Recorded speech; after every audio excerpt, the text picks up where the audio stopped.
श्री स्वामी समर्थ. जय जय स्वामी समर्थ. आजचा हा स्वामी संदेश जो शेवटपर्यंत ऐकेल त्याची सर्वात मोठी इच्छा स्वामी लवकरात लवकर पूर्ण करतील. जर का हा स्वामी संदेश तुमच्या समोर आला आहे तर तुम्ही भाग्यवान ठरला आहात. त्यामुळे या स्वामी संदेशाला दुर्लक्ष न करता संपूर्ण शेवटपर्यंत ऐका आणि त्यासोबत या स्वामी संदेशाला तुमच्या जवळच्या व्यक्तींना पण नक्की शेअर करा. त्यासोबत जर का तुम्ही चॅनलवरती नवीन असाल तर आताच आपल्या या स्वामी भक्त चॅनलला सबस्क्राईब करून बेल नोटिफिकेशन ऑन करा. त्याने तुम्ही आपल्या या स्वामी भक्त परिवाराचा एक सदस्य बनाल. आणि यासोबत हा स्वामी संदेश तुम्हाला आवडला असेल तर नक्की याला लाईक करून खाली कमेंट बॉक्समध्ये श्री स्वामी समर्थ लिहायला विसरू नका. अपेक्षाही स्वामींपासून ठेवा, लोकांपासून नाही. अडचणीत असाल तर स्वामी तारतील, एकटे असाल तर सांभाळतील, मार्ग सापडत नसेल तर दाखवतील, रडत असाल तर अश्रू पुसतील. फक्त स्वामींवरती श्रद्धा ठेवा, सेवा करा, स्वामी तुमच्यासाठी सगळं करतील. स्वामी म्हणतात, काही पुण्य असेही करायचे असतात की ज्याचा साक्षीदार देवाशिवाय कोणीच नसावा. जी गोष्ट आपली कधीच नव्हतीच त्या गोष्टीचा जास्त विचार करायचा नाही. सापडलं होतं परत हरवलं म्हणून तिथल्या तिथले विषय सोडून द्यायचा. स्वामी सांगतात, वेळ कोणाचीही सारखी नसते. रडावं तर त्यांना पण लागतं ज्यांनी दुसऱ्यांच्या मजबुरीचा फायदा घेऊन त्यांना रडवलेलं असतं. फुलांची किंमत सुगंधाने आणि माणसाची किंमत माणुसकीने सिद्ध होते. बाकी सुंदरता आणि पैसा फार दूरवर साथ देत नाही. स्वामी सांगतात, आपल्यासोबत दुसऱ्यांचंही चांगलं व्हावं असं ज्या व्यक्तीला वाटतं त्या व्यक्तीला जीवनात काहीच कमी पडत नाही. जीवनात चांगल्या वाईट अनुभवाची शिदोरी कायम सोबत असली की पुढचे पाऊल चुकत नाही. स्वामी सांगतात, जीवनात पुढे जायला उशीर झाला म्हणजे हारलास असं नाही, तर उशीर झाल्याने वेग दुप्पट होतो. जगात सर्वात मोठी संपत्ती बुद्धी, सर्वात चांगला हत्यार धैर्य, सर्वात चांगली सुरक्षा विश्वास, सर्वात चांगले औषध हसू. आणि आश्चर्य म्हणजे हे सर्व विनामूल्य आहे. टेन्शन घ्यायचं नाही, कोणाचं वाईट करायचं नाही, फक्त स्वतःशी प्रामाणिक राहून आयुष्य बिंदास जगायचं. स्वामींचे नाम तल्लीनतेने आत्मीयतेने एका चालीमध्ये व मनाला गोडी लागेल असे म्हणावे. स्वामींच्या नित्य नामस्मरणाने मनात सकारात्मक विचार येतात, चित्त शुद्ध होते, मन शांत होते, आपल्याला उत्तम यश मिळते, कर्ज व आर्थिक अडचणी कमी होतात, आपल्या मागील संकटे व गुप्त शत्रू कमी होऊन भिवू नकोस, मी तुझ्या पाठीशी आहे या उक्तीप्रमाणे स्वामी महाराज सदैव आपल्या पाठीशी उभे राहतात. फक्त आपली स्वामींवर श्रद्धा हवी. स्वामी सांगतात, आयुष्यात प्रत्येक व्यक्ती मोलाची आहे, फक्त त्या व्यक्तीची किंमत वेळ आल्यावरच कळते. विसरणे सोपे असते पण आठवण आल्यावर जो त्रास होतो त्याला सामोरे जाणे खूप अवघड असते. गेलेल्या क्षणासाठी झुरत बसण्यापेक्षा समोर असलेले आयुष्य भरभरून व आनंदाने जगावे. ज्या व्यक्तीचं मन सुंदर असतं, ज्याच्या विचारात माणुसकीचा दरवळ असतो, वागण्यातून भरभरून चांगलेपणा झिरपतो आणि ज्याच्या शब्दाशब्दात आपुलकीचा झरा खळखळता असतो, अशा व्यक्तीस देव स्वतः शोधित येतो. परिस्थिती कितीही फाटकी असली तरी चालेल, आयुष्य मात्र फुलासारखे हसत खेळत अन राजासारखे थाटात जगा. एखाद्या श्रीमंताला विचार आला पाहिजे की आपण यापेक्षा गरीब तर नाही ना. स्वामींचा आशीर्वाद मिळतो ज्यांना ते असतात सर्वात श्रीमंत. त्या भक्तांच्या आयुष्यात कधी होत नाही सुख समृद्धीचा अंत. खिशात जेव्हा भोग पडते ना तेव्हा सर्वात आधी नाण्यापेक्षा नाती गळून पडतात. मी चुकत असेल तर मला सुधार, मी हरवलो असेल तर मला मार्गदर्शन कर, मी हार मानली असेल तर मला पुढे जायला शिकव स्वामी. लक्षात असू द्या, आयुष्यात खेळ कोणताही खेळा पण खेळताना समोर त्या व्यक्तीच्या वयाचा आणि बोलताना त्याच्या भावनाचा विचार करून खेळा, कारण दिवस जरी 24 तासाने बदलत असला तरी वेळ मात्र सेकंदाने बदलत असते. अंधारात स्वतःची सावली देखील साथ सोडते. म्हणून आयुष्याच्या वाटेवर एकटं चालण्याची हिंमत ठेवा. स्वामी म्हणतात, काही व्यक्तींसाठी आपण काही काळापुरतंच खास असतो. नात्यांची माळ जेव्हा तुटते ती पुन्हा ओवायला घेतली तर माळ छोटी होते, कारण भावनेचे काही मोती निसटून गेलेले असतात. स्वतःच्या स्वप्नांसाठी स्वतः झटायचं असतं, कारण या जगात मदत करणारे काही वेळेनंतर उपकाराची भाषा बोलू लागतात. संघर्षाचा काळ कितीही कठीण असला तरी सोबत निस्वार्थ मार्गदर्शन देणारे कोणी असेल तर मार्ग नक्कीच सापडतो. नामाने काय होणार आहे असे मनात देखील आणू नका. नामात किती शक्ती आहे याचा अनुभव नाम घेऊन पहा. ज्याला नामाची गोडी लागेल, श्री स्वामी समर्थ महाराज आपल्या भक्तांसाठी नक्कीच धावून येतील. अशक्यही शक्य करतील स्वामी. माणसाच्या आयुष्यात दररोज संघर्ष असतो, पण जीवन जगत असताना त्याला स्वामींची साथ असली की तो संघर्षाचा प्रवास सुखकर होतो. घाबरू नकोस. तुझे प्रयत्न प्रामाणिक, मार्ग सुयोग्य आणि कर्म स्वच्छ असतील तर तुझे वाईट कधीच होणार नाही. आपलेपणा फक्त दाखवण्यासाठी नसतो, तर वेळ प्रसंगी सोबत राहून सिद्ध करावा लागतो. लवकर जाग येणे हे कधीही फायद्याचे असते. मग ती झोपेतून असो, अहंकारातून असो, अज्ञानातून असो किंवा गैरसमजातून असो. सांगायचं काहीच नाही, मागायचं पण काहीच नाही. जे द्यायचे ते स्वामी आम्हाला नक्कीच देतील. स्वामी तुमच्या कृपेने मिळू दे आयुष्याचा मार्ग. तुमच्या चरणाशीच स्वामी भक्तांना सापडतो स्वर्ग. शरीरावरची अनेक औषधे मेडिकलमध्ये मिळतात, पण मनाचा इलाज मात्र मंदिर आणि देवदर्शनानेच होतो. दुःख दाराशी आलं तेव्हा मी हसून स्वागत केलं, पण समोर स्वामींना पाहून ते दारातूनच परतलं. मन भक्तिभावाने भरून जावं, मुखात स्वामी नाम असावं. जिथे माझं मस्तक झुकेल तिथे माझ्या स्वामींचं स्थान असावं. तुम्हाला स्वतःला कळत नाही इतके तुमच्या मनात काय आहे ते मला कळते. नामस्मरण करताना तुम्ही मला पाहत नसाल, पण मी तुम्हाला पाहतो, कारण मी तुमच्या हृदयातच आहे. तुम्ही नाम घेता म्हणून मी तुमच्या मागे पुढे चालतो. माणसाचे अनुभव आणि कर्म हे दोन गुरु असतात. कर्म लढायला शिकवतात आणि अनुभव जिंकायला शिकवतात. कोणाला दुःख देऊन मिळवलेले आनंद कधी सुख देऊन जात नाही, पण कोणाला आनंद मिळवावा म्हणून स्वीकारलेले दुःख नेहमी सुख देऊन जाते. बिकट आहे आयुष्याची वाट, या वाटेवर सदैव लाभावी मला स्वामींची साथ. प्रत्येक नवी सकाळ ही पुनर्जन्म असते, त्यामुळे काल काय झालं हे विसरून नवीन सुरुवात करा. आजचा दिवस अधिक सुंदर बनवा. विचारांनी माणूस बदलतो आणि विचार शब्दांनी व्यक्त होतात. शब्दामध्ये अशी शक्ती आहे. जगासमोर कितीही देखावा केला तरी कर्म हे कर्म असतात. आज ना उद्या ते भोगावेच लागतात. नित्यमनी माझ्या तुझाच ध्यास असावा. स्वामी तुझ्या कारणे माझा प्रत्येक श्वास असावा. तुझ्या पायरीशी मिळावा स्वामी मज विसावा. मस्तकी माझ्या सतत हात तुझाच असावा. मी निघालो सुखाच्या शोधात, वाटेत उभं असलेलं दुःख म्हणालं, मला सोबत घेतल्याशिवाय तुला सुखाचा पत्ता मिळणार नाही. डोळ्यातले पाने पुसतील स्वामी, ओठावरती हास्य देतील स्वामी. श्रद्धा ठेव त्यांच्यावर मनापासून, सदैव तुझे रक्षण करतील स्वामी. कधी कधी कारण नसताना काही वेळ असा त्रास होतो की देव परीक्षा घेतोय का शिक्षा देतोय तेच कळत नाही.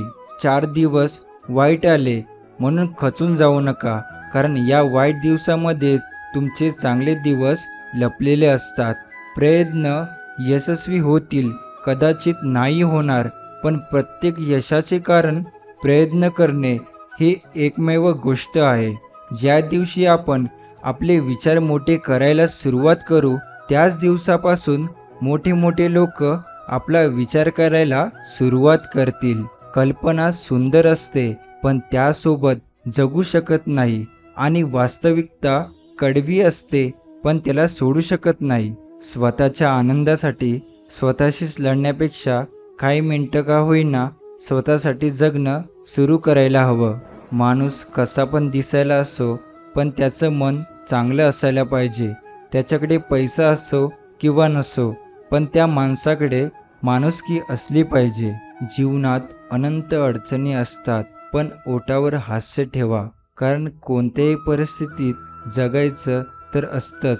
मग हसत हसत जगण्यात काय नुकसान आहे. नशिबाची चाकरी करण्यापेक्षा कर्तृत्वाला आपल्या हाताखाली बाळगावं. आयुष्यात जास्त सुंदर वाटतं. भविष्याचे चित्र काढण्यापेक्षा वर्तमानातलं चित्र पूर्ण करावं. आयुष्य जास्त सुंदर वाटतं. कायमचं मागण्या करण्यापेक्षा कधीतरी काहीतरी देऊन पाहावं. आयुष्य जास्त सुंदर वाटतं. आपल्याला कोण हवंय यापेक्षा आपण कोणाला हवे आहोत हे सुद्धा कधीतरी पाहावं. आयुष्य जास्त सुंदर वाटतं. आकाशातले तारे कधीच मोजून होत नाही. माणसाच्या गरजा कधीच संपत नाही. शक्य तेवढे तारे मोजून समाधानी राहावं. आयुष्य जास्त सुंदर वाटतं. आयुष्यात पुढे जायचे असेल तर धाडस अंगी असायला हवे. त्यासाठी वेगळे काही करायची गरज नाही. बेधडक आणि मनाप्रमाणे काम करा. धाडस वाढत जाते. देव प्रत्येक पक्षाच्या चोचीसाठी घास निर्माण करतो पण तो त्याच्या घरट्यात आणून देत नाही. जीवन एक परीक्षा आहे. यात बरेचसे लोक नापास होतात कारण ते इतरांची कॉपी करतात. प्रत्येकाच्या आयुष्याची प्रश्नपत्रिका वेगळी असते हे त्यांच्या लक्षात येत नाही. स्वतःला न पटणाऱ्या गोष्टी स्पष्टपणे नाकारायला शिका. जीवनात कधीच पश्चाताप करण्याची वेळ येणार नाही. स्वतःच्या मनावर इतका ताबा असायला हवा की परिस्थिती कितीही वाईट असली तरी नेहमी स्वतःबद्दल आणि इतरांबद्दल चांगलाच विचार करता आला पाहिजे. स्वतःच्या जीवनाचं कोडं दुसऱ्याच्या हातून चुकीचं सोडवून घेण्यापेक्षा स्वतः सोडवलं तर वेळ सुटेल आणि योग्य उत्तरही मिळतील. इच्छेतून हक्कात आणि हक्कातून शब्दात जी उमटते ती खात्री. स्मृतीतून कृतीत आणि कृतीतून समाधानात जी दिसते ती जाणीव.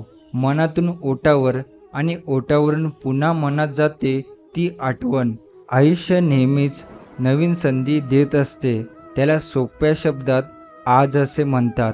आणि शांत आणि स्थिर असेल तरच त्यात प्रतिबिंब दिसते. खळबळ असेल तर नाही. तसंच मन अस्थिर असेल तर मार्ग मिळत नाही. मन स्थिर आणि शांत ठेवा. यशाचा मार्ग नक्की दिसेल. व्यक्ती कितीही आपल्या बुद्धिमत्तेनुसार किंवा चातुर्याने जीवन जगत असला तरी नियतीने ठरवून दिलेले यश अपयश संकटे त्याला स्वीकारावीच लागतात. आयुष्यात तुटलेला विश्वास, बोललेले शब्द आणि गेलेली वेळ कधीच परत येत नाही. जे आपल्याला हिशोबात बसत नाहीत त्यांच्या विचारात नाही करायचा. मग ती वस्तू असो वा माणसं. दिवसाची सुरुवात सकारात्मकतेने करा. दिवस प्रेमाने घालवा. दिवसाचा शेवट शांतीने करा. हाच देवापर्यंत पोहोचण्याचा मार्ग आहे. जर तुम्ही बरोबर आहात तर कधीच सिद्ध करण्याचा प्रयत्न करू नका. फक्त शांत राहा. वेळ स्वतः साक्ष देईल. एक क्षणात दृष्टिकोन बदलणं हे साधंसुद्धा स्थित्यंतर नाही. जगातील सर्वात अवघड गोष्ट म्हणजे विचार बदलणं. इतर गोष्टी केव्हाही बदलता येतात. आज आवडलेली गोष्ट उद्या फेकून देता येते. पण नवा विचार स्वीकारणं ही खूप मोठी घटना आहे आणि तो क्षण साजरा केलाच पाहिजे.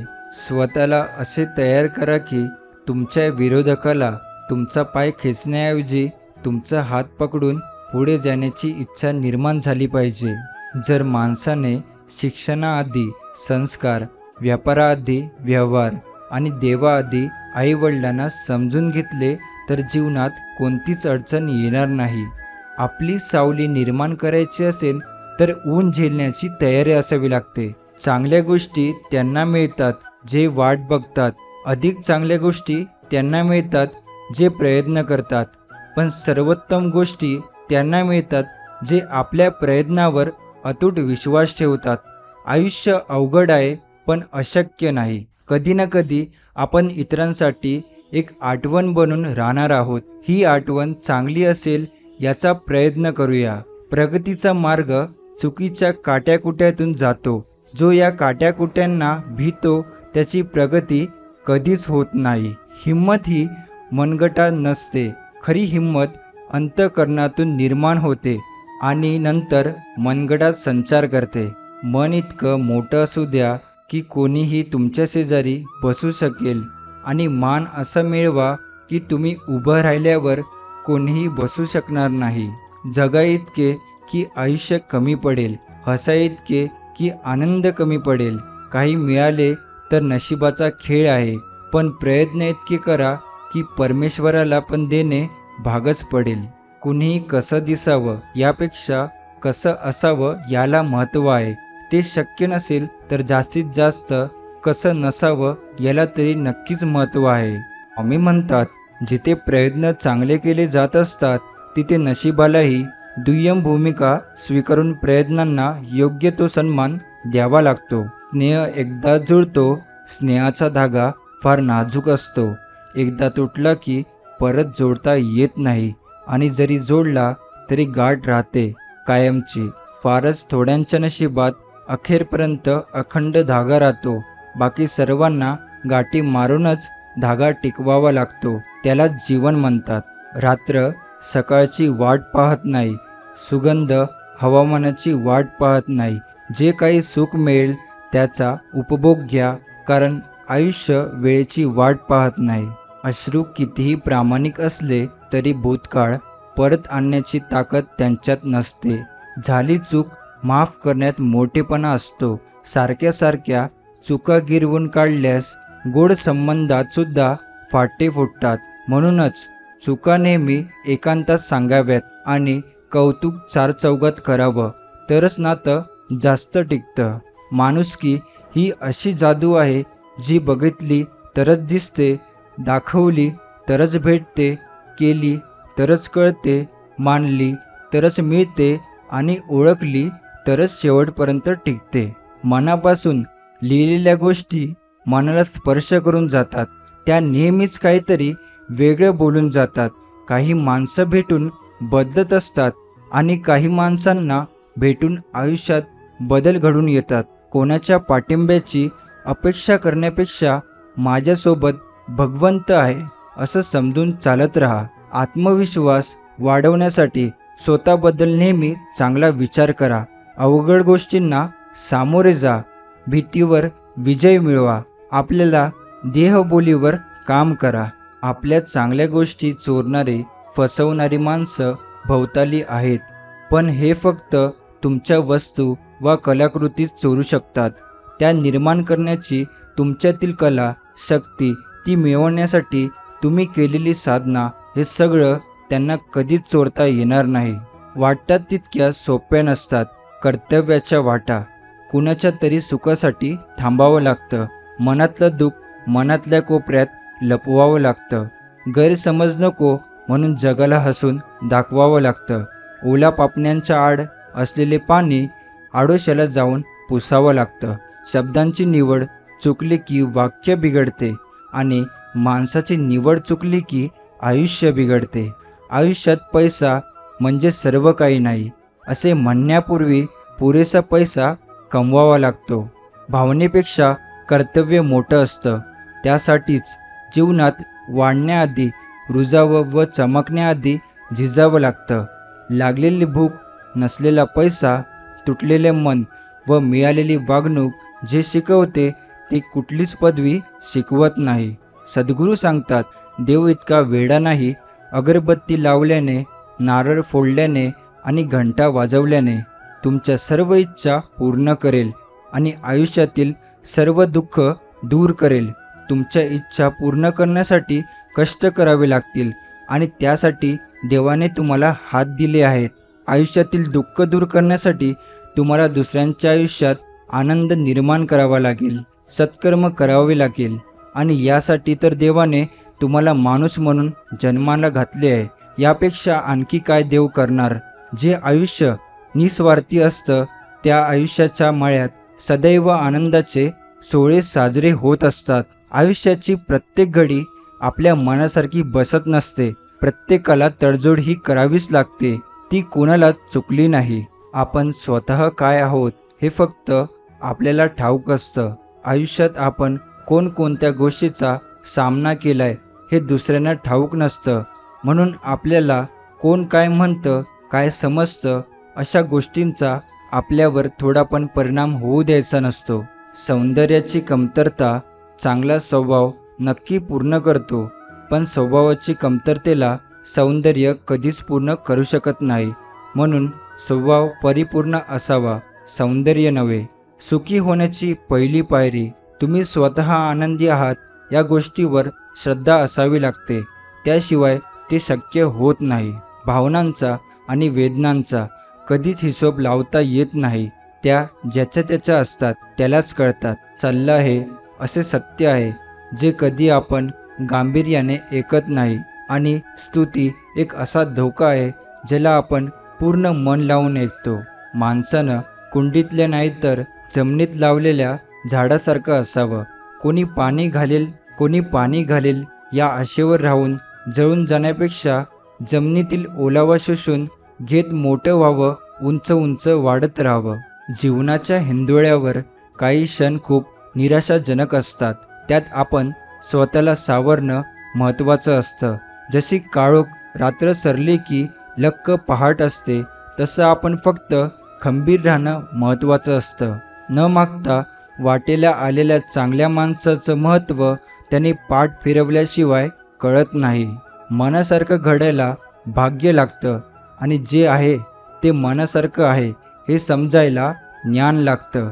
नेहमीच उत्तरे उत्तराच्या स्वरूपात नाही मिळत. काही अनुभव असतात उत्तरांना घेऊन दडलेले.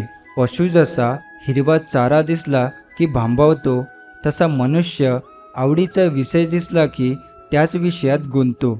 म्हणून स्वतःच्या मनाला सद्गुरू सेवा हा विषय द्यावा, कारण इतर कामक्रोधादी विषय तुम्हाला बुडविणारे असतात. एकमेव असा सद्गुरू सेवा विषय तुम्हाला भवसागर तरवून नेणारा आहे. आता नाही तर मग पुन्हा नाही. प्रत्येक दिवस ही ईश्वराची अक्षर भेट.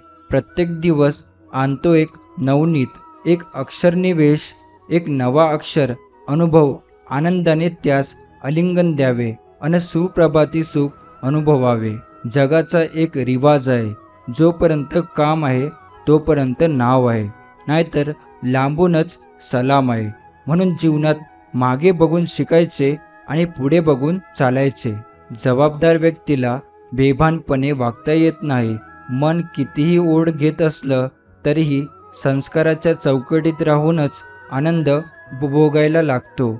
खऱ्या कारणासाठी खोट्या लोकांशी संबंध तोडले तरी चालतील, पण खोट्या कारणांसाठी खऱ्या लोकांशी कधीही संबंध तोडू नका. चुकीचे वागल्यावरच शिक्षा मिळते असे काही नाही. कधीकधी गरजेपेक्षा चांगले वागण्याची पण किंमत मोजावी लागते. पावसाळ्यात तुम्ही कितीही जपून वावरा, शिंतोडे उडवणारी वाहने येतात आणि आपल्या अंगावर शिंतोडे उडवून जातात. आयुष्यातही असंच असतं. तुम्ही कितीही सुस्पष्ट प्रामाणिकपणे वागा, शिंतोडे उडवणारे लोक येतात, शिंतोडे उडवतात आणि निघून जातात. त्या शिंतोड्यांनी आपला प्रवास थांबवायचा नसतो. श्रद्धा असेल तर ज्ञान मिळेल, नम्रता असेल तर मान मिळेल, योग्यता असेल तर स्थान मिळेल आणि हे सगळं असेल तर सन्मान मिळेल. प्रत्येक सकाळ मनुष्याला एक सुवर्ण संधी देत असते आणि प्रत्येक संध्याकाळ विचारते, तू त्या संधीचे काय केले? साधारण माणसांना आशा आणि इच्छा असतात आणि यशस्वी माणसाकडे ध्येय आणि योजना असतात. आयुष्यात आलेल्या एका दुःखामुळे आपण जर हताश बसून राहिलो तर पुढे आयुष्यात येणारे सुखे आपल्यावर रुसून निघून जातील. त्यामुळे जीवनात प्रत्येक क्षण हा अमूल्य आहे, तो आनंदाने जगा.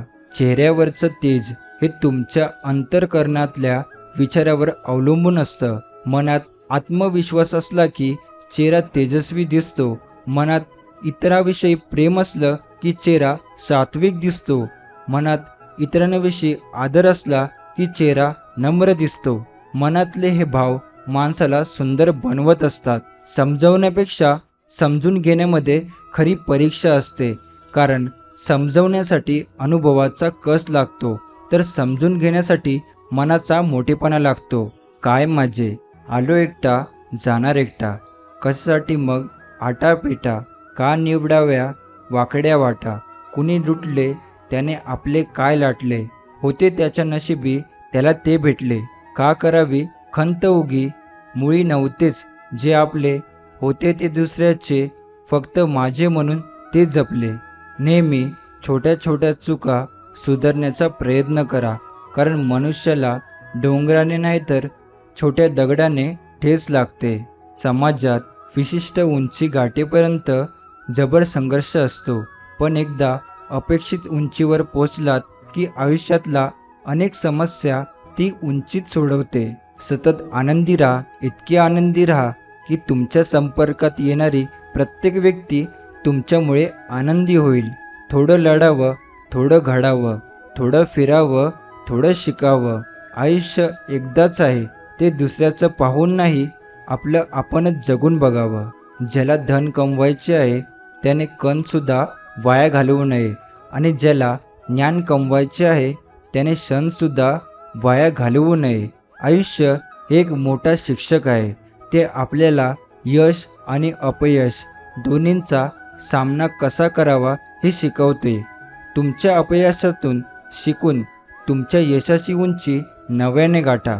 शिक्षण म्हणजे फक्त नोकरी नाही, शिक्षण म्हणजे संस्कार आणि नम्रता.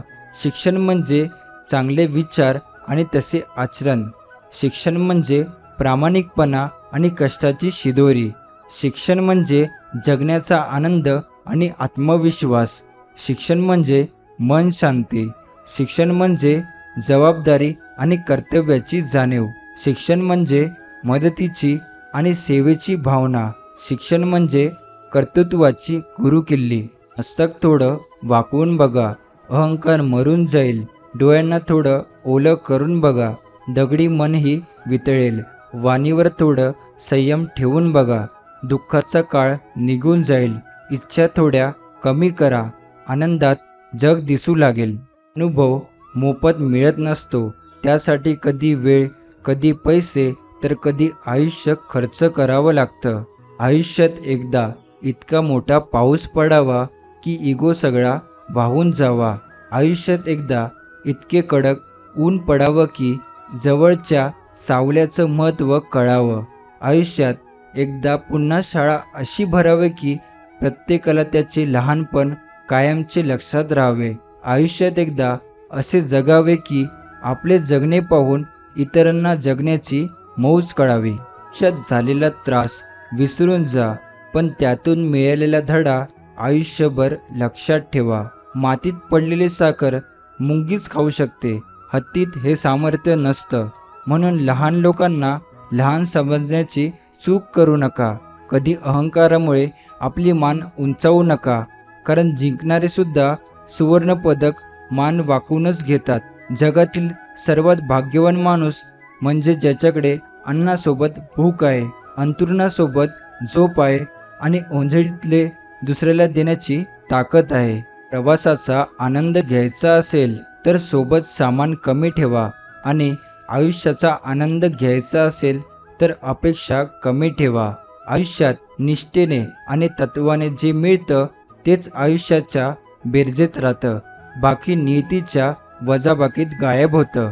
त्याच्या वाटेवरती चालत असताना एकटे पडलात तरी चालेल, पण चुकीच्या गोष्टींचे समर्थन करणाऱ्या गर्दीमध्ये मिसळू नका. सगळेच सुंदर असतात.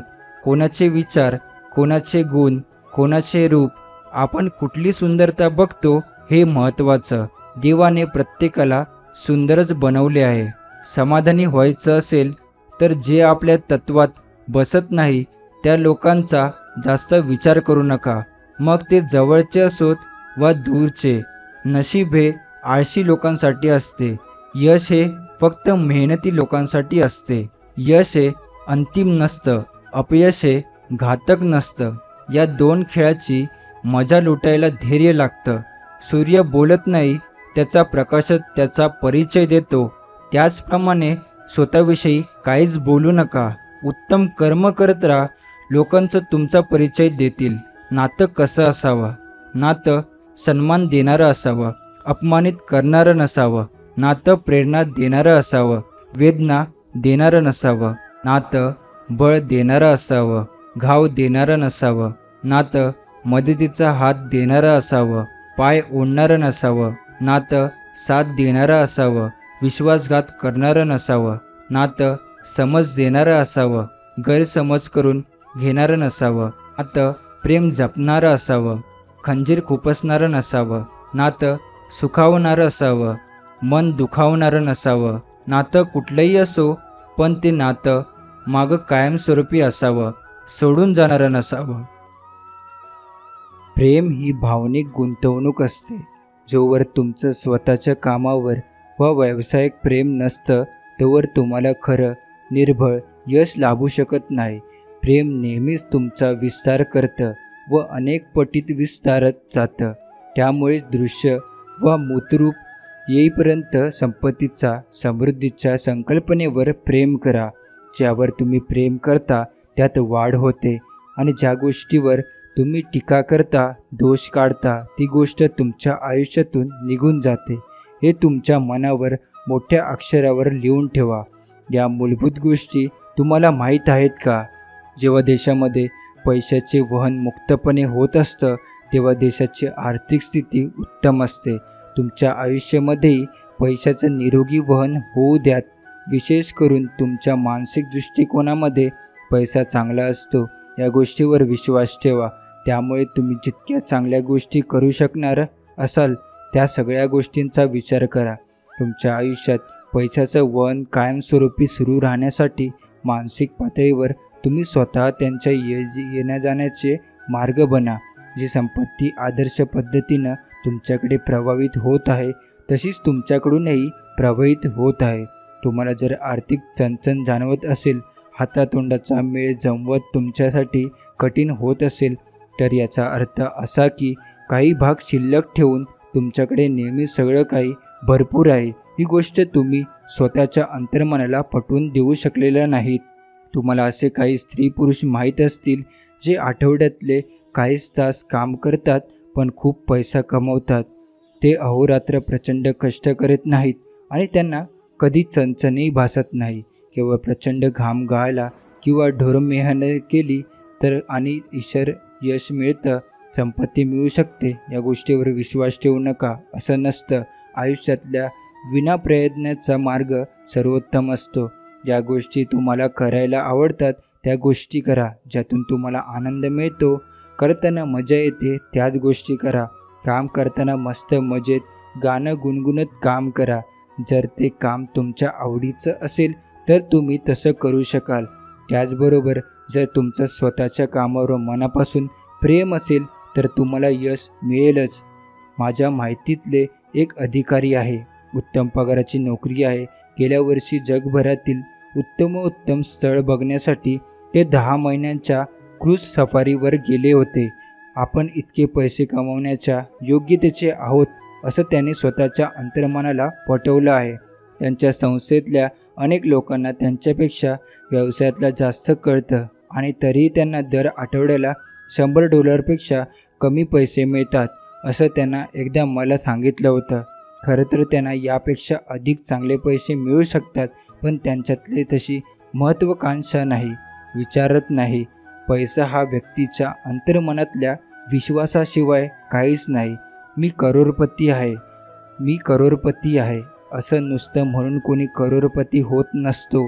संपत्तीमुळे मिळणाऱ्या यशाच्या कल्पना स्वतःच्या मनात रुजवून संपत्तीची जाणीव मनात ठेवून तुम्ही मोठे व्हा.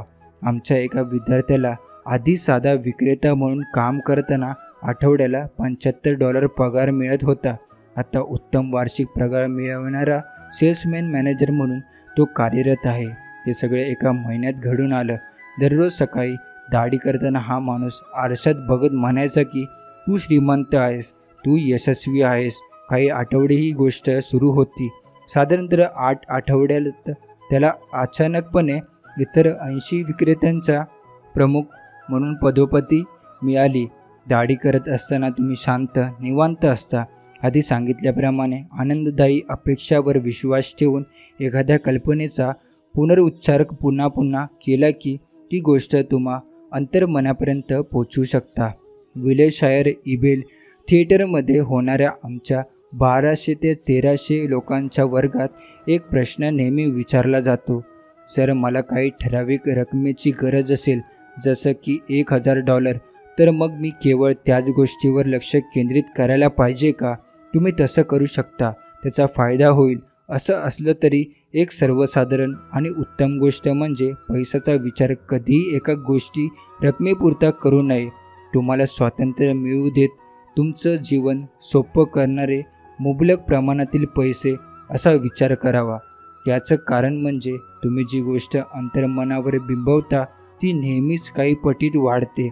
गव्हाचं धान्य जसं जमिनीतलं पेरलं की त्यातून 100 पटीने आणखी धान्य मिळतं, त्याचप्रमाणे ही गोष्ट घडते. मुबलकतेच्या नियमांतर्गत अंतर्मन काम करतं. निसर्ग हा नेहमीच सगळ्या गोष्टी सढळ हातानं उदार मनानं देत असतो.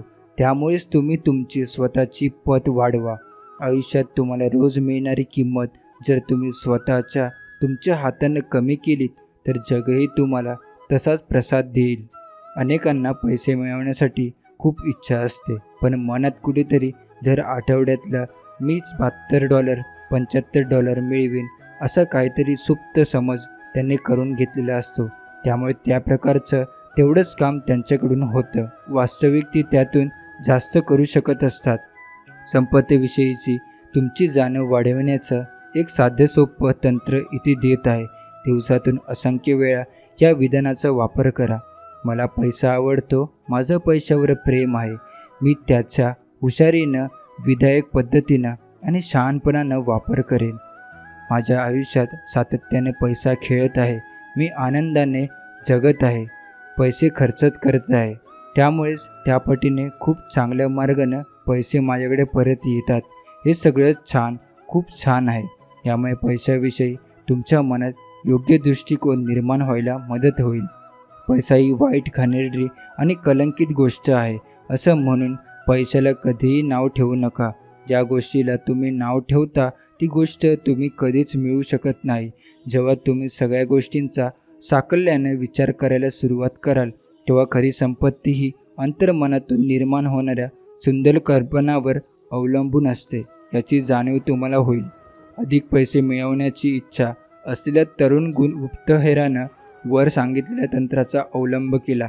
एके दिवशी सकाळी त्याला आलेल्या एका अनुभवावर आधारित लघुकथा लिहिण्याची प्रचंड इच्छा त्याला झाली. तो बसला आणि त्याला कल्पना सुचायला लागल्या. त्याची कथा स्वीकारली गेली. मग त्यानं इतर अनेक कथा लिहिल्या. या लेखनासाठी त्याला उत्तम मानधनही मिळालं. त्याच्या स्वतःच्या मनात तयार झालेल्या कल्पनांच्या माध्यमातून संपत्ती त्याच्याकडे चालत आली. तुमचं मनसुद्धा तुमच्यासमोर एखादा नवा शोध, नव्या पुस्तकासाठीचा व खेळासाठीचा मजकूर, साहित्य उघड करू शकतं. त्यामुळेच तुमच्या अंतर्मनाचा उपयोग करा. मला माहीत असलेल्या एका सेल्स मॅनेजरला तो जेव्हा सकाळी उठायचा तेव्हा त्याच्या प्रमोशनला, विक्री मोहसीसाठी चांगल्या कल्पना सुचलेल्या असायच्या. त्याच्यासारख्या सेल्स मॅनेजर त्यांना कधी मिळालाच नव्हता. तो कंपनीचा अध्यक्ष बनला. तुमच्या अंतर्मनाला कल्पनाची वानवा कधीच भासत नाही. आपल्याला जागृत मनाकडे जाण्यासाठी आतुर असलेल्या संख्य कल्पना अंतर्मनात दडलेल्या असतात. अगणित मार्गाने पैसे मिळवण्याचे साधन म्हणून या कल्पना तुमच्या समोर येतात.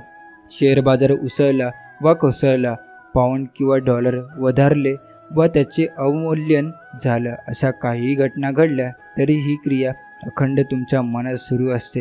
तुमची संपत्ती ही कधीच खरोखर तुमचे बॉस, शेअर व बँकेतली पुंजी यावर अवलंबून नसते.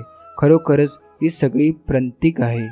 सांगण्याचा मुद्दा हा आहे की तुमच्याकडे संपत्ती आहे आणि तुमच्या आयुष्यात सतत मुबलक पैसा खेळत राहील अशी ग्वाही जर तुम्ही स्वतःच्या अंतर्मनाला देऊ शकलात तर मग कोणत्याही रूपात असला तरी पैसा तुम्हाला नेहमीच मिळत राहील.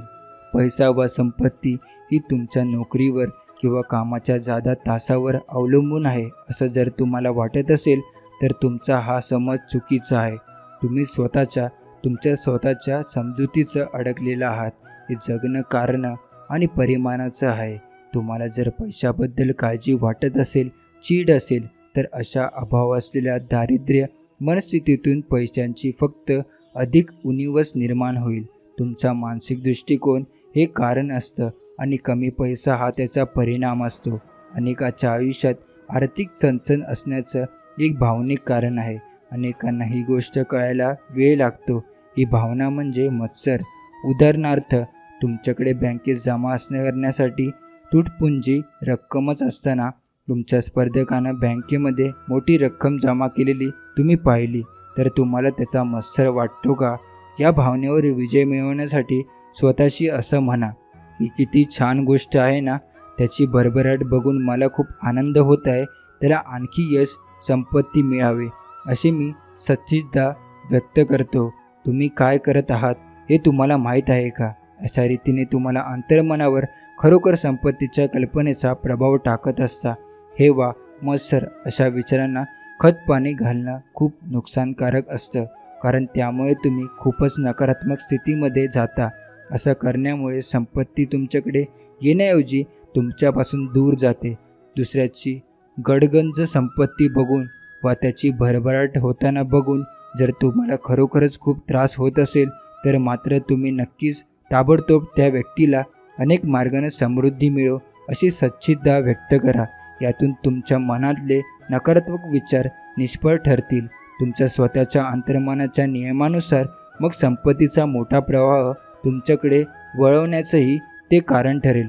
कसाबसा हातातोंडाचा मेळ बसवत असलेले लोकही तुमच्याला कदाचित माहिती असतील. ते मोठ्या आर्थिक चणचणीला तोंड देत असतात. त्याचं बोलणं तुम्ही ऐकलं आहे का? अनेकदा त्यांच्या बोलण्यातून त्याची मनोवृत्ती दिसून येते. आयुष्यात यशस्वी ठरलेल्या व्यक्तींना लोक सतत नाव ठेवत असतात. त्यांच्या नावानं खडे फोडत असतात. अरे, तो ना अगदी चैनी माणूस आहे, तो निर्दयी आहे, तो एकदम लुच्छा कपट्टी आहे, असं काहीतरी म्हणत असतात. त्यांना जी गोष्ट हवी असते त्याच गोष्टीचा सतत धिक्कार करत राहिल्यामुळे त्यांची गरज कधीच पूर्ण होत नाही. आपल्याला सहकाऱ्यांच्या प्रगती आणि भरभराटीबद्दल मत्सर वाटत असल्यामुळेच ते त्यांच्या यशस्वी सहकाऱ्यांना नाव ठेवत असतात. आपल्यापेक्षा जास्त पैसे असलेल्या व्यक्तींना नाव ठेवणं वा त्यांचा धिक्कार करणं हा तुमच्यापासून संपत्ती दूर उडून घेऊन जाण्याचा सर्वात वेगवान मार्ग आहे. तुम्हाला कधीच संपत्ती संधी मिळाली नाही असं तुम्ही कधी म्हणत का? तुम्हाला आर्थिक मदत केली नाही म्हणून तुम्ही तुमचे नातेवाईक, आई वडील यांना दोष देता का? तसं करत असाल तर ते तत्काळ थांबवा. तुमच्या स्वतःच्या मनाचा योग्य उपयोग हे संपत्तीपर्यंत पोहोचण्याचं साधन आहे, हे लक्षात ठेवा. तुमचा मानसिक दृष्टिकोन जर ग्रहणशील असेल तरच तुमच्यातल्या मनाला अपरिमित कल्पना तुमच्या माध्यमातून प्रकट होऊ शकतात. एखादा माणूस लबाडी, अप्रामाणिकपणे पैसे मिळवतो असं जर तुम्हाला दावा असेल आणि त्या व्यक्तीला तुम्ही दोष देत असाल तर त्या व्यक्तीची काळजी करणं थांबवा. मनाच्या नियमाचा तो माणूस नकारात्मक पद्धतीने वापर करत आहे हे तुम्हाला माहीत आहे. करू देत, मनाचा नियम त्याला बघून घेईल. वर उल्लेख केलेल्या कारणावरून तुम्ही त्याला दोष देणार नाही याची दक्षता घ्या. आर्थिक चणचणीच्या परिस्थितीचा जर तुम्ही अनुभव घेत असाल तर तुमच्या स्वतःच्या मनातच तो अडथळा निर्माण झाला आहे. तो मानसिक अडथळा तुम्ही आता नष्ट करू शकता. प्रत्येकाबरोबर मानसिक पातळीवर चांगला भाव ठेवा. रात्री झोपायला जाताना इथं उल्लेख केलेल्या यातील अनेक तंत्राचा अवलंब करा. संपत्ती या शब्दाचा शांतपणे, सहजपणे आणि मनापासून पुनरुच्चार करा. अंगाईपर्यंत पुन्हा पुन्हा म्हणा. संपत्ती या शब्दाची अंगाई करूनच स्वतःला झोपवा. तुम्ही थक्क होऊन जाल असे परिणाम समोर दिसतील. संपत्ती समृद्धीच्या मुबलतेचा लोट तुमच्याकडे वाहत येईलच. अंतर्मनाच्या चमत्काराचं हे आणखी एक उदाहरण आहे. घटस्फोट टाळण्यासाठीचा सर्वोत्तम काळ म्हणजे लग्नाआधीचा काळ. तुमच्यामध्ये आत दडलेल्या सगळ्या शक्तींबद्दल अनभिज्ञ असणं हे तुमच्या सगळ्या वैवाहिक समस्याचं कारण असतं. योग्य पती व पत्नी यांना स्वतःकडे आकर्षित कसं करायचं हे शिका. उदाहरणार्थ, तुम्ही जर लग्नासाठी नवरा शोधत असलेली स्त्री असाल तर तुमचं लग्न का होऊ शकत नाही याची कारणं स्वतःला सांगत बसू नका. त्याऐवजी तुम्ही लग्न आनंदित कसं करू शकाल हे स्वतःला सांगत राहा. तुमच्या शब्दकोशातून अशक्य हा शब्दच काढून टाका. आपण करू शकतो यावर विश्वास ठेवणारी व्यक्तीच तिला हवं ते करू शकते. यावर विश्वास ठेवणाराच स्वतःला हवं ते करू शकतो. अंतर्मनाचं काम कसं चालतं या गोष्टीशी तुम्ही आता अपरिचित नाही, परिचित आहात. जी कोणती गोष्ट तुम्ही अंतर्मनावर बिंबवाल त्याच गोष्टीचा अनुभव तुम्ही जगात घ्याल. जे गुण आणि वैशिष्ट्य तुम्हाला तुमच्या भावी नवऱ्यामध्ये हवी आहेत ती गोष्ट गुण वैशिष्ट्य स्वतःच्या अंतर्मनावर बिंबवायला आता सुरुवात करा. हे एक तंत्र आहे. रात्रीच्या वेळी तुमच्या आरामखुर्चीत निवांत बसा, डोळे मिटून घ्या, तुमच्या शरीराला सैल निवांत करा आणि शांत ग्रहणक्षम अवस्थेत जा. स्वतःच्या अंतर्मनाशी बोला, माझ्या स्वप्नातला राजकुमार प्रामाणिक, सच्चा, निष्ठावान, मायाळू, विश्वासू आणि समृद्ध असणार आहे. तो शांत आणि आनंदी आहे. ही गुणवैशिष्ट्य आता माझ्या अंतर्मनात वसली आहेत. जसं मी या गुणांचा विचार करते तसे तसे हे गुण माझाच एक भाग बनतात. प्रतिकार करता येणार नाही असा आकर्षणाचा नियम असतो हे मला ठाऊक आहे. नक्कीच माझ्या सुप्त जाणीवानुसार मी स्त्री व पुरुषाला माझ्याकडे आकर्षित करेन. माझ्या अंतर्मनात मला जे सच्च खरं वाटेल त्याला मी आकर्षित करेन. दुसऱ्या शब्दात सांगायचं झालं तर नियमानुसार मला जसा स्त्री व पुरुष हवा असेल त्यानुसार माझ्या अंतर्मनावर प्रतिमा उमटेल आणि मग माझ्या भावना, विश्वास यांच्या अनुषंगानं मी त्या पुरुष, स्त्री व पुरुषाला आकर्षित करेन. तुमच्या अंतर्मनाचं पोषण अशा प्रकारे केलं तर मनापासून तुम्हाला जशी गुणवैशिष्ट्य असणारे स्त्री व पुरुष हवा असेल तशा प्रकारचा स्त्री व पुरुष आकर्षित करण्यातला आनंद मिळवता येईल. तुमच्या स्वतःच्या अंतर्मनाच्या प्रकृतिकारविरहित आणि न बदलणाऱ्या नियमानुसार ही सुप्त बुद्धिमत्ता मग तुमच्या दोघांसाठी नवा मार्ग खुला करून देईल. तुमच्यामधलं असलेलं सर्वोत्तम प्रेम, समर्पण आणि सहकार्य देण्याची तीव्र आकांक्षा मनात ठेवा. तुम्ही आपल्या अंतर्मनाला जी प्रेमाची भेट दिली आहे त्यासाठी ग्रहणशील करा. स्त्री पुरुषामधला विवाह ही प्रेमाची कृतीच असायला पाहिजे. प्रामाणिकपणा, सच्चेपणा, माया आणि समग्रता ही सगळीच प्रेमाचीच रूप आहेत. प्रत्येकानं आपल्या जोडीदाराशी पूर्णपणे प्रामाणिक आणि सच्च असलंच पाहिजे. जर एखाद्या पुरुषाने एखाद्या स्त्रीकडे असलेला पैसा, तिची सामाजिक पद व स्वतःचा वृत्त अभिमान उंचवण्यासाठी लग्न केलं असेल आणि त्याच खर्चेपणा आणि प्रामाणिकपणा नसेल तर ते खरं लग्न नाहीच. ते दोन हृदयांचं मिलन नसतंच. मी आता काम करून दमले आहे, मला सुरक्षितता हवी आहे म्हणून मला लग्न करायचं आहे असं जर एखादी स्त्री म्हणत असेल तर तिचा हा दावा खोटा आहे. स्वतःच्या मनाच्या नियमाचं पालन ती योग्य पद्धतीने योग्यपणे करत नाही ही खरी गोष्ट आहे. जागृत आणि अंतर्मनातील परस्पर संबंध आणि त्याच उपयोजन कसं करायचं याविषयी तिचं ज्ञान, यावर तिची सुरक्षितता अवलंबून आहे. उदाहरणार्थ, या व्हिडिओमध्ये संपत्ती आणि आरोग्य या संदर्भातील प्रकरणामध्ये दिलेल्या तंत्राचा अवलंब कोणत्याही स्त्री पुरुषानं जर केला तर त्यांना या गोष्टीचा उणीव कधीच भासणार नाही. त्याचा जोडीदार, वडील किंवा इतर कोणतीही व्यक्ती असो नसो त्यांची संपत्ती त्यांच्याकडे स्वतंत्रपणे येऊ शकते. आरोग्य, शांती, आनंद, प्रेरणा, मार्गदर्शन, प्रेम, संपत्ती, सुरक्षितता, आनंद किंवा जगातल्या कोणत्याही गोष्टीसाठी माणसं त्यांच्या जोडीदारावर अवलंबून नसतात. त्यांच्यामध्ये वसलेल्या आंतरिक शक्तीच्या ज्ञानातून, आकलनातून त्यांची सुरक्षितता आणि मनशक्ती सामोरी येत असते. यांनी फक्त विधायक पद्धतीनं त्यांच्या स्वतःच्या मनाच्या नियमाचा उपयोग सातत्याने करायचा असतो. पैशासाठी लग्न करणं किंवा पैशासाठी एखाद्याबरोबर राहणं ही नक्कीच दांभिकपणाची आणि हास्यास्पद गोष्ट आहे. खऱ्या प्रेमाच्या भावनेनं व एकरूपतेच्या भावनेनंच स्त्री पुरुषांनी एकत्र यायला हवं. दुसऱ्या शब्दात सांगायचं झालं तर प्रेम, स्वातंत्र्य आणि आदर या भावनांमधून दोन हृदयांचं मिलन व्हायला हवं. अनेक जण मला विचारतात की आमचं एकमेकावर प्रेम आहे पण मग लग्न करण्याची गरज काय? याचं उत्तर अगदी साधं आहे. जी गोष्ट आपल्याला अंतर्मनातून खरी आहे असं जाणवतं असतं ती गोष्ट वस्तूच्या रूपात प्रकट होते असते. त्यामुळे वरील प्रश्न हा खोटा व अप्रामाणिकपणे आहे. मनाचा नियम आहे, जसं आत आहे तसं बाहेर आहे. खरोखरच मोठी चूक केलेल्या एका स्त्री पुरुषाची केस बघूयात. तिचं आता एका व्यसनी माणसाची लग्न झालं आहे. तो काहीही काम करत नाही, केल्यास त्याला उधार द्यावा लागतो. तो निर्दयी आणि क्रूर आहे. तिच्या मानसिक स्थितीमुळं तिनं त्या पुरुषाला आकर्षित केलं ही गोष्ट खरी आहे. पण तरीही स्वतःच्या मनानं व दुर्लक्ष केल्यामुळे सध्या ती ज्या दुःखाच्या सागरात बुडाली आहे त्यातच कितपत पडून राहण्याची शिक्षा तिला कोणी केली नाही. तिने जर स्वतःच्या अंतर्मनाचा उपयोग योग्य पद्धतीने केला असता तर असं घडलंच नसतं. या स्त्रीनांही तिचं सामान बांधलं आणि त्या माणसाला सोडून दिलं. सहन करण्याच्या पलीकडे गेलेली ती स्थिती होती याची जाणीव तिला झाली. तेव्हा त्याचे मन आणि हृदय एकमेकापासून हजारो मैल लांब आहेत. तेव्हा त्या पुरुषाबरोबर त्या स्त्रीनं राहण्याबद्दल नक्कीच कोणीनं तिला दोष देणार नाही.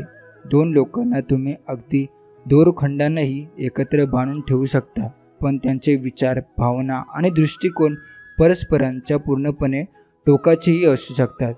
जेव्हा तुमचं मन आणि हृदय दुसरीकडे कुठेतरी असतं तेव्हा मानसिक पातळीवर तुमचा घटस्फोट झालेला असतो. अशा परिस्थितीत एकत्र राहणं हे सगळ्या दृष्टीनंच विनाश घडवणारं असतं. लक्षण हे दोन हृदयांचं मिलन असतं. दोन हृदयांचं जेव्हा प्रेमानं आणि शांततेने एकमेकांशी एकरूप झालेले नसतात तेव्हा त्या लग्नाला काहीही अर्थ नसतो. व्यभिचार पहिल्यांदा अंतःकरणातून घडून येतो. अंतःकरण व हृदय हे सगळ्या भावनांचं वसतिस्थान आहे. त्या स्वतःच्या जोडीदाराशिवाय तुमच्या मनात जर द्वेष, चीड आणि कमलाची असहिष्णुता असेल तर स्वतःच्या मनात तुम्ही आधीपासूनच व्यभिचार केलेला असतो. विध्वंसक आणि नकारात्मक मार्गाच्या माध्यमातून तुमच्या मानसिक आणि भावनिक क्रियांना दिशा देणं हे व्यभिचारातला निमंत्रणच असतं. व्यभिचाराची भावना मनातच घडले हे कायम लक्षात ठेवा. शारीरिक क्रिया हा मानसिक स्थितीचाच परिणाम असतो. ती फक्त त्याच्या पाठोपाठ होते. हे पान वाचताना कदाचित तुम्ही विचारलं की अलीकडे लग्न झालेलं एक तरुण जोडपं मला माहीत आहे. त्या दोघांनी मनाचा नियम पाळला होता. सर्व तऱ्हेने ते आनंदी दिसत होते, पण आता त्यांनी घटस्फोटासाठी अर्ज केला आहे. त्या मानसिक दृष्टिकोनामुळे ते परस्परांकडे आकर्षित झाले होते. तो दृष्टिकोन कदाचित त्याच लग्न टिकून राहावं म्हणून बळकट झाला असेल. तर मतभेद झाले किंवा कशावरूनही भांडण झालं आणि दोघांपैकी एकानं स्वतःच्या मनात राग व विरोधासारख्या नकारात्मक भावनेला स्थान दिलं तर त्याच्या मनाचा झगडा निर्माण होईल. ही गोष्ट वैवाहिक आनंदाचा नाश करणारी आहे. नवरा बायकोमध्ये होणाऱ्या छोट्या छोट्या भांडणं व मतभेदामुळे काही नुकसान होत नाही, पण दीर्घकाळ मनात धरून ठेवलेला आकस व वाईट भावना यामुळे नुकसान होतं. जेव्हा कठोर शब्द उच्चारले जातात तेव्हाही ते थोड्या वेळानं विसरले जातात. काही वेळानं माफ केलं जातं, त्यामुळे काही नुकसान होत नाही. आपण दुखावलं गेलो आहोत ही भावना जेव्हा मनात घर करून राहते तेव्हा ते धोकादायक असतं. त्याच्या बोलण्यामुळे व कृतीमुळे जर तो दुखावला गेला असेल आणि त्यानं जर ती गोष्ट मनात धरून ठेवली तर त्या गोष्टीचा उपयोग तो नेहमी स्वतःच्या बायकोच्या विरोधात करतो. दुःखी मनस्थितीतच त्याच्या मनात पापी भावना निर्माण झालेली असते. आपल्या जोडीदाराप्रती प्रेम आणि सच्चिदा दर्शवून त्यानं जर तिला माफ केलं तरच हे लग्न वाचू शकतं, नाहीतर या मनस्थितीमुळे लग्नच धोक्यात येऊ शकतं. दुःखी, कष्टी झालेल्या आणि चिडलेल्या माणसाला त्याच्या कटू भावना शांत करू द्यात. समजून घेण्याचा, दयाळूपणाच्या आणि सहकार्याच्या पातळीवर येऊ द्यात. दोन्हीतला फरक त्या चांगल्या प्रकारे समजून घेऊ शकेल. सराव आणि मानसिक प्रयत्न त्याच्या माध्यमातून द्वेष, शत्रुत्व ठेवणं या सवयीतून बाहेर पडणं त्याला शक्य होईल. त्यामुळे केवळ त्याचे स्वतःच्या बायकोबरोबरचे संबंध सुधारतील असं नाही, तर व्यवसायातील सहकाऱ्यांबरोबरचे संबंधही चांगले होतील. सुसंवाद, एकोपा साधल्यातल्या स्थितीची कल्पना करा आणि मग तुम्हालाही शांती आणि एकरूपता अनुभवायला मिळेल. दुःखी बायकोच्या व्यवस्थापाबाबत थोडी टिप्पणी करूयात. अनेकदा तिच्याकडे होत असलेले दुर्लक्ष हे तिच्या तक्रारीचं कारण असतं. बरेचदा ती प्रेमाची भुकेलेली असते. हवं असलेलं प्रेम तिला द्या. तक्रार करणाऱ्या बायकांचा आणखी एक प्रकार असतो, आपण म्हणू तसं वागणारा. आपल्याशी सतत जुळवून घेणारा नवरा त्यांना हवा असतो. पुरुषापासून सुटका करून घेण्याचा हा जगातला बहुधा सर्वाधिक धारदायक उपाय आहे. नवरा बायकोनं गिधाडासारखं वागणं बचत केलं पाहिजे. सतत आपल्या जोडीदाराच्या चुका व त्रुटी शोधणं बंद करायला हवं. प्रत्येकानं दुसऱ्याकडे लक्ष द्यावं. त्यांच्या चांगल्या गुणांचं आणि सकारात्मकतेचं कौतुक करावं. तुमच्या वैवाहिक समस्या व अडचणी यांची चर्चा नातेवाईक व शेजाऱ्यांबरोबर करणं ही सर्वात मोठी चूक आहे. उदाहरणार्थ, समजा बायकोनं तिच्या शेजारणीला सांगितलं की जॉन मला कधीच पैसे देत नाही, माझ्या आईशी तो खूप वाईट वागतो, खूप जास्त दारू पितो, तो नेहमी शिवीगाळी करतो, अपमान करत राहतो. तर ती स्त्री समस्त नातेवाईक आणि शेजाऱ्यांच्या नजरेत स्वतःच्या नवऱ्याची किंमत कमी करत असते. तो आदर्श नवरा नाही असंच चित्र त्यांच्यासमोर उभारलं गेलं आहे. प्रशिक्षित समुपदेशकाशिवाय इतर कोणाबरोबरही तुमच्या वैवाहिक समस्याची चर्चा करू नका. तुमच्या लग्नाविषयी अनेकांना कशाला नकारात्मक विचार करायला लावता. त्याहून मोठी गोष्ट म्हणजे तुमच्या नवऱ्याचे दोष, त्यांच्यामधील त्रुटींची चर्चा करत असताना खरं तर तुम्ही स्वतःच्या मनावर त्यांचं तेच चित्र बिंबवत असता. कोण असा विचार करतं आणि कोणाला असं वाटतं. तुम्हालाच तुम्ही जसा विचार करता आणि तसं तुम्हाला वाटतं तसंच तुम्ही बनता. नातेवाईक बहुतेक वेळेला तुम्हाला चुकीचा सल्ला देतात. बहुतेक वेळेला हा सल्ला पूर्वग्रह दूषित आणि पक्षपाती असतो, कारण हा सल्ला व्यक्तिनिरपेक्ष दिलेला नसतो. त्यामुळे ब्रह्मांडाच्या सुवर्ण नियमाची अवहेलना करणारा सल्ला हा कधीच ठोस व चांगला नसतो. कोणती दोन माणसं एकमेकावर कधीही न रागवता, एकमेकांना कधीही न दुखावता आणि कधीही ताणाचा सामना न करता एकाच्या छताखाली राहू शकत नाही, हे समजून घेणं महत्त्वाचं असतं. तुमच्या लग्नाच्या दुःखी बाजूचं प्रकर्षण कधीच तुमच्या मित्रांसमोर करू नका. तुमची भांडणं तुमच्यापाशी ठेवा. तुमच्या जोडीदारावर टीका करण्यापासून आणि त्याची निर्भसना करण्यापासून स्वतःला रोखा. घरात जर मुलं असतील तर वडिलांनी मुलांसमोर त्याच्या आईचं कौतुक करावं, तिच्या गुणाचे लक्षण वेधावं आणि कुटुंब आनंदाने वेळ ठेवण्याचा प्रयत्न करावा. नवऱ्यानं कधीही बायकोला आपल्यासारखी दुसरी आवृत्ती बनण्याचा प्रयत्न करू नये.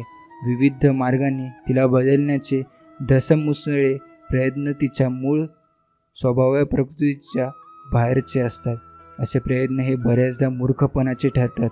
अनेकदा तर त्याचा परिणाम लग्न मोडण्यातही होऊ शकतो. तिला बदलण्याचा या प्रयत्नात तिच्या आत्मसन्मानाला ठेच पोहोचते. त्यातून विरोध आणि राग या दोन्ही गोष्टी उत्पन्न होतात आणि विवाहबंधन तुटण्यापर्यंत गोष्टी जाऊ शकतात. तडजोडी या अर्थात गरजेच्या असतात, पण तुम्ही जर स्वतःच्या मनात चांगल्या प्रकारे डोकावू शकलात आणि तुमच्या स्वतःच्या चारित्र्याचा आणि वर्तणुकीचा सखोल विचार केलात तर तुम्हाला त्यातच इतक्या त्रुटी आढळतील की पुढचं सगळं आयुष्य तुम्ही त्या सुधारण्यात व्यस्त राहू शकाल. मला जसं हवं आहे तसंच मी माझ्या समोरच्यामध्ये बदल करणार असं जर तुम्ही म्हणत राहिलात तर मात्र तुम्ही संकटात सापडाल आणि तुमची वाट घटस्फोटासाठी न्यायालयापर्यंत जाईल. तुम्ही दुखापतच लोटलेले जाल. कालांतरानं तुमच्या लक्षात येईल की दुसरं कोणी नाही तर माणूस स्वतःमध्ये बदल घडवून आणू शकतो. तुमच्या जर काही वैवाहिक समस्या असतील तर तुम्हाला काय हवं आहे हे स्वतःला विचारा. तुम्ही ते उद्दिष्ट साध्य करू शकता याची जाणीव ठेवा. इतर कोणत्याही समस्येप्रमाणेच तुमच्या वैवाहिक समस्या सोडू शकता. तुम्हाला काय हवं आहे हे आधी स्पष्ट करा. मन ज्यामध्ये गुंतलेलं असतं तीच गोष्ट ते निर्माण करतं याची जाणीव ठेवता. एकदा एका स्त्रीनं मला असं सांगितलं की 30 वर्षापर्यंत तिच्या नवऱ्यानं स्वतःच्या घराकडे आणि मुलांकडे दुर्लक्ष करत भरपूर दारू प्यायला सुरुवात केली. तिनं तिच्या घरात आणि मनात शांतता आणि एकोपा राहिली असं बघायला सुरुवात केली. सद्य परिस्थिती आणि घटनापेक्षा तिने लक्ष दिलं नाही. तिनं हळूहळू स्वतःच्या मनाला आपल्या ध्येयात गुंतवलं. आपल्या अंतर्मन ज्या गोष्टीकडे लक्ष देईल तीच गोष्ट आणखी वाढून आपल्याला मिळेल ते तिला माहीत होतं. काही महिने अगदी समर्पित भावनेनं तिनं स्वतःच्या खऱ्या ध्येयाला वाहून घेतलं होतं. काही दिवसानंतर घरात सद्भाव आणि शांती पुन्हा नांदू लागली. अंतर्मनाच्या चमत्कारच हे एक उदाहरण आहे. चिडचिड करून आणि परिस्थितीशी झगडून या स्त्रीनं परिस्थिती फक्त अधिक वाईट केली असती. घरामध्ये जर वाद भांडणं असतील तर तुमचं लक्ष व्यक्ती, वातावरण आणि परिस्थिती यापासून दूर करा. प्रेम, शांती आणि एकोपा या तुमच्यासाठी आदर्श असलेल्या गोष्टीवर लक्ष केंद्रित करा. या भावनांवर जर तुम्ही स्वतःच्या मनाचं पोषक केलं तर अंतर्मनही त्याला प्रतिसाद देईल आणि एकोपा, सुसंवाद राहायला मदत करेल. आजचा हा स्वामी संदेश आपण इथेच समाप्त करतो. असे स्वामींचे प्रेमळ संदेश ऐकण्यासाठी आत्ताच आपल्या स्वामी भक्त या चॅनलला सबस्क्राईब करून बेल नोटिफिकेशन ऑन करा. त्यांनी तुम्ही आपल्या या स्वामी भक्त परिवाराचा एक सदस्य बनाल आणि त्याचबरोबर आपल्या या स्वामी संदेशाला लाईक करून खाली कमेंट बॉक्समध्ये श्री स्वामी समर्थ लिहायला विसरू नका. चला तर मग आपण भेटू पुढच्या व्हिडिओमध्ये. श्री स्वामी समर्थ. जय जय स्वामी समर्थ.